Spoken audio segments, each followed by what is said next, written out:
ब्राह्मण समाज बैठता है तो वही बात अचानक संदेह के घेरे में क्यों आ जाती है। भाई नमस्कार, आज मैं आप सभी का ध्यान एक बहुत ही महत्वपूर्ण विषय की ओर आकृष्ट करना चाहता हूं, जो अत्यंत संवेदनशील भी है और आजकल राजनीतिक गलियारों में चर्चा का विषय बनी हुई है।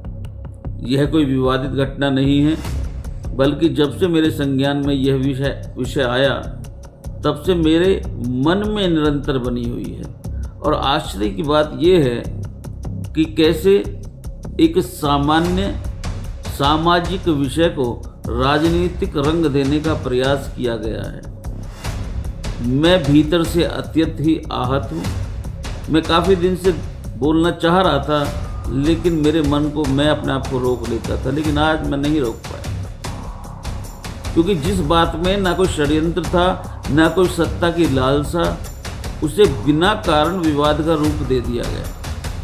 हमारी सनातन परंपरा में ब्राह्मण का अर्थ कभी सत्ता नहीं रहा। ब्राह्मण का अर्थ रहा है ज्ञान, विवेक और समाज को दिशा देना। इतिहास इसका साक्षी है। ब्राह्मण ने राजा बनना कभी नहीं चुना, लेकिन उसने योग्य राजाओं को तैयार किया। बल्कि आचार्य चाणक्य तो इससे भी अधिक ऊपर जाकर या कहिए इसके इस विषय का पराकाष्ठा को भी उन्होंने पार कर दिया। उन्होंने एक प्रवासी बच्चे को लाकर के हिंदुस्तान का सम्राट बना दिया, जबकि चाणक्य के पास सामर्थ्य थी परंतु लालच नहीं था। उन्होंने सत्ता को नहीं, राष्ट्र को प्राथमिकता दी। ब्राह्मण समाज की भूमिका सदैव मार्गदर्शक की रही है।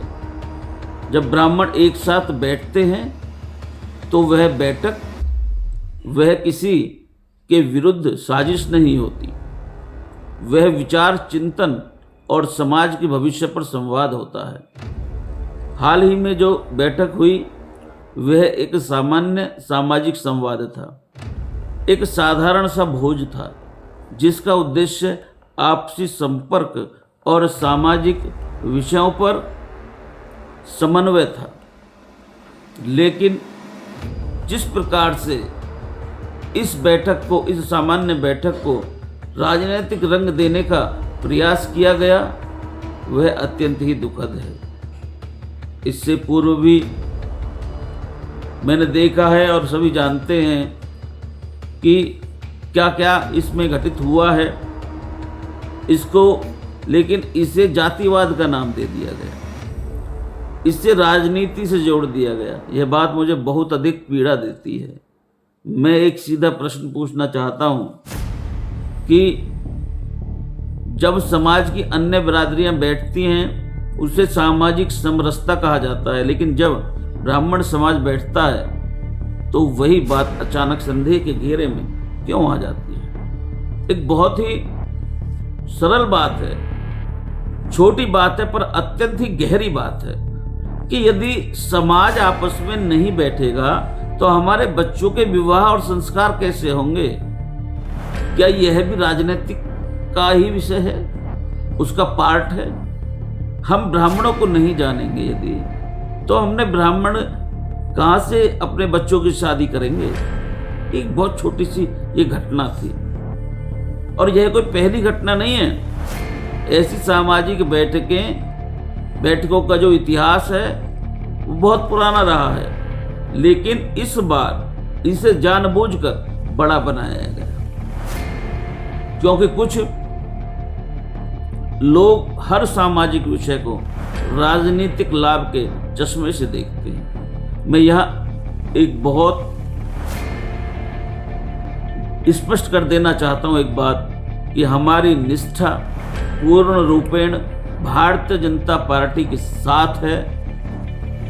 हमारे नस नस में, हमारे ब्लड की, रक्त की बूंद बूंद में भारतीय जनता पार्टी है।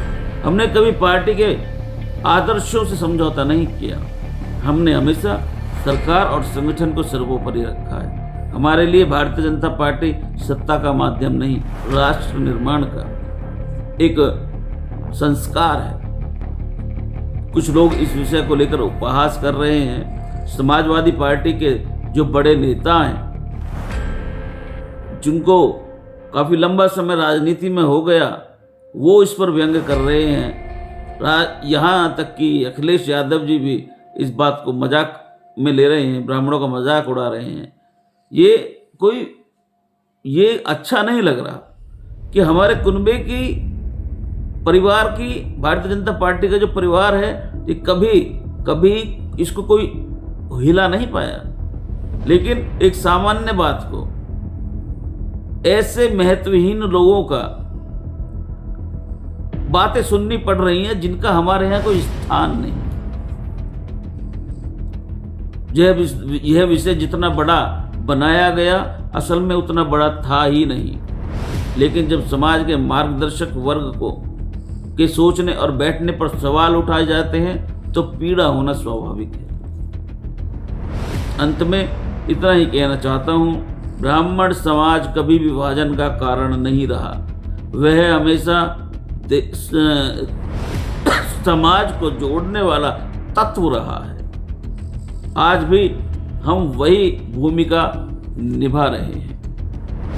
किंचित मात्र हमें परिवर्तन नहीं है। शांत मन से, स्पष्ट विचार के साथ और राष्ट्रहित को सर्वोपरि रखते हुए। जय श्री राम। भारत माता की जय। जय भाजपा।